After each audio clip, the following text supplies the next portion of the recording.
Friends, hello everyone. It's a pleasure to welcome you to our channel. And in this video, I will show you how you can update Snapchat app on your iPhone very quickly and easily. Please friends, be sure to put your likes, also write comments and subscribe to the channel. And let us get started with you.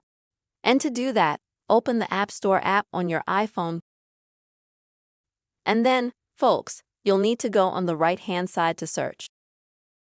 And then enter the word Snapchat in the search box.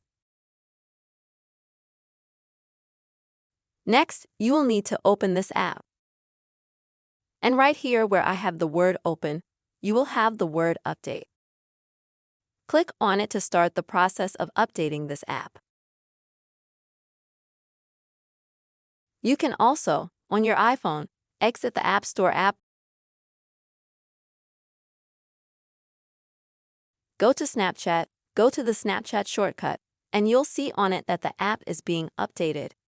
It's going to look exactly the same way YouTube looks to me right now, which is this kind of gray background, and that will tell you that the app is still being updated. Once that process is over, then the Snapchat app will take on its previous look and will be this yellow bright color. This is the way, friends, you can easily update Snapchat on your iPhone.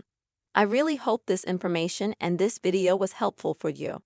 Please, friends, put your likes, comments, and see you soon.